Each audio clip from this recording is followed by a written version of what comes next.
మాత్రమే కాదు, ఎక్కడెక్కడ మతం ఉంటుందో అక్కడక్కడ విభజన ఉంటుంది. అది క్రైస్తవ మతమైనా సరే. మళ్ళీ చెప్పనా, ఎక్కడెక్కడ మతం విస్తరిస్తుందో అక్కడక్కడ విభజన ఉంటుంది. ఎందుకు అనంటే మతం మానవ కల్పితం. మతం మానవ నిర్మితమైన, మానవ కల్పితమైన ఒక వ్యవస్థ. మతాలు ప్రజల మధ్యలో చిచ్చు పెడతాయి. మతాలు ప్రజలను ఒకరికంటే తక్కువగా చూసే ప్రయత్నం చేస్తాయి. మతం అనేది ఒక విగ్రహం. మతం అనేది ఒక విగ్రహం. అది క్రైస్తవ మతమైనా సరే, డినామినేషనల్ రూపంలో, శాఖ రూపంలో ఉండే విగ్రహం.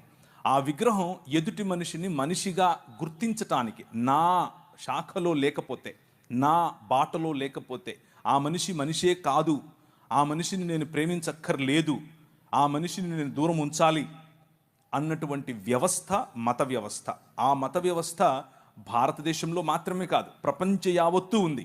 కానీ మీరు అడిగిన ప్రశ్న పర్టికులర్గా భారతదేశం కోసం కాబట్టి, భారతదేశంలో ఉన్నటువంటి